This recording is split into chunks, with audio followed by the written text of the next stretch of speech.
territory. Dude, very good. All right, today's an exciting day. We're going to zoom way in.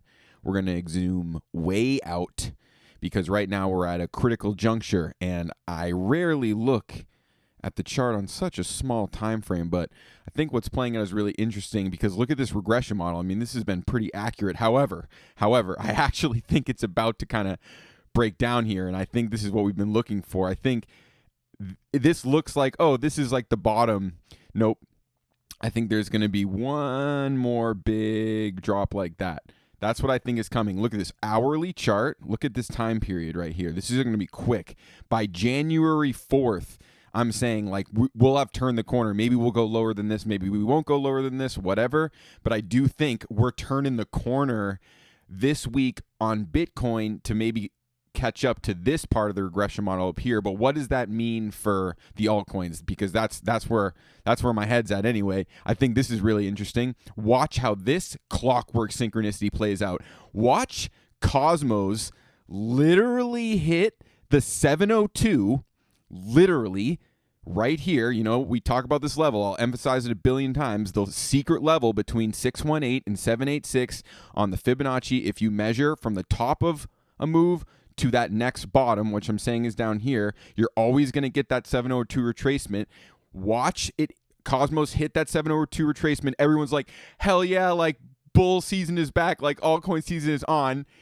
Cosmos bounces off the 702 at the exact moment that Bitcoin drops down here. That looks like it's literally setting up like basic clockwork.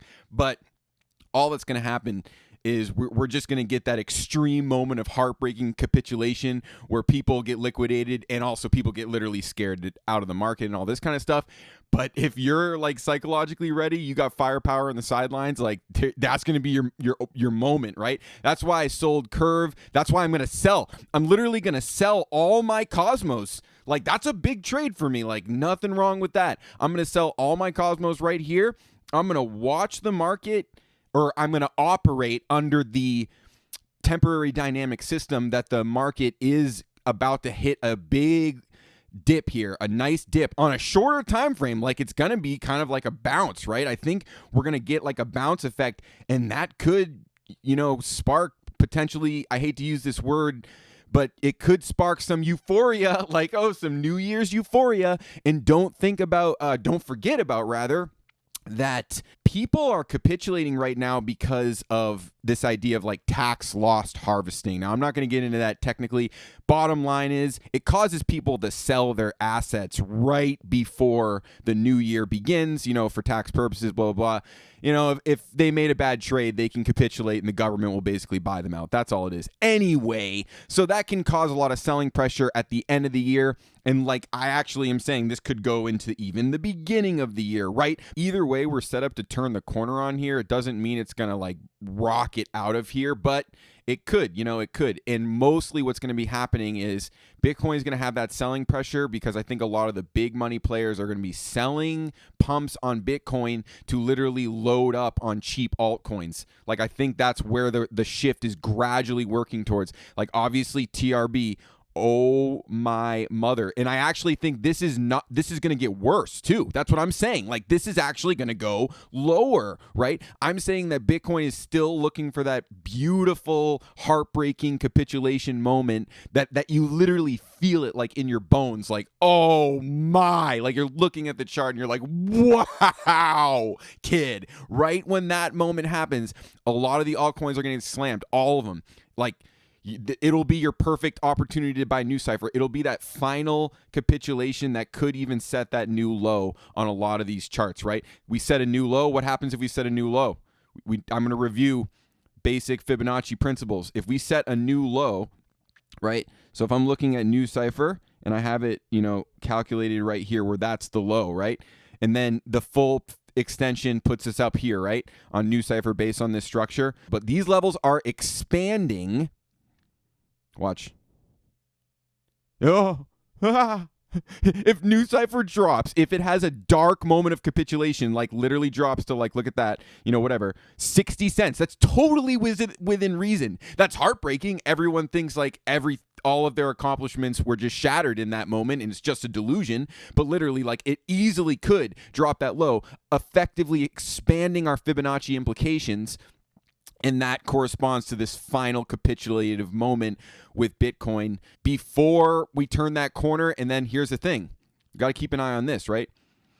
Look at this.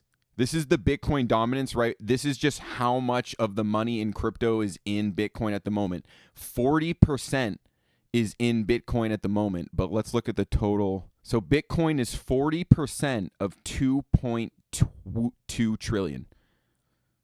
Bitcoin is just about 40% of $2.2 trillion. So what do you think happens when Bitcoin goes below 40%, goes to 35%, and maybe 5% of Bitcoin's market cap starts to flood through? What about when 10% of Bitcoin's market cap starts to flood through? What do you think? What do you think even 1% of Bitcoin's market cap is going to do to TRB? No, what would 0.1% of Bitcoin's market cap do to TRB? Well, that's how I make bets. I'm literally betting something like that will happen. Like those kinds of odds, that kind of math. That's how my brain is working.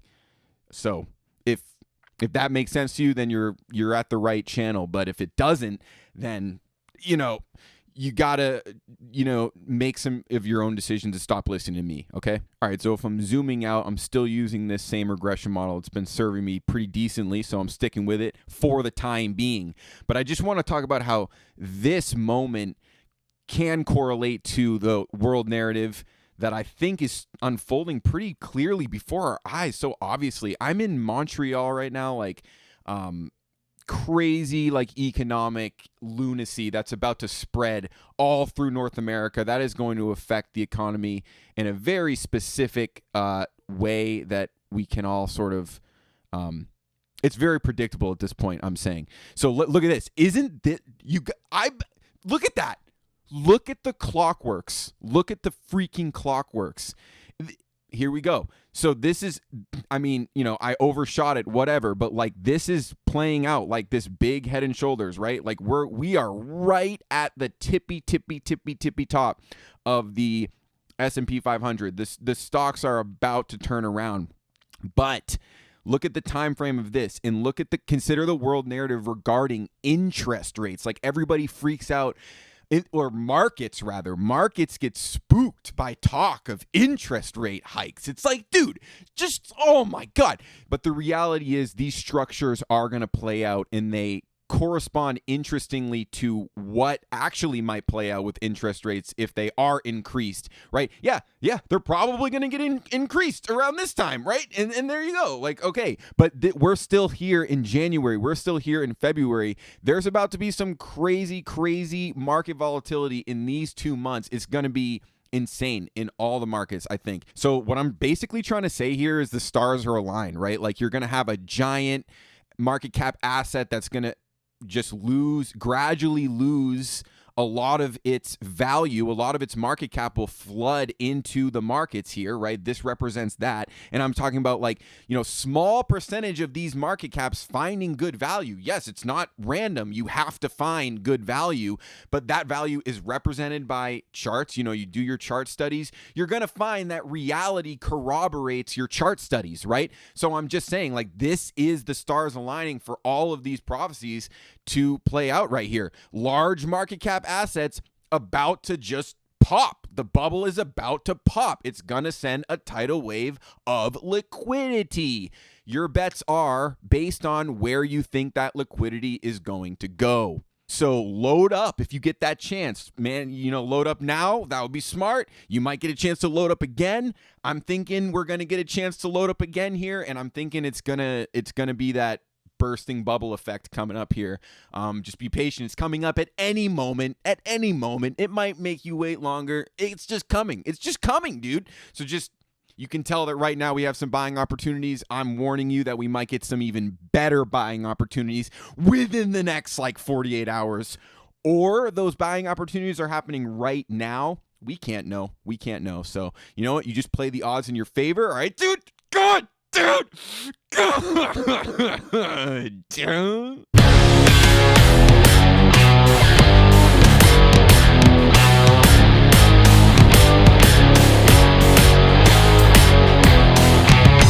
Fully rotating in this ritualistic awareness, observing beauty and confluence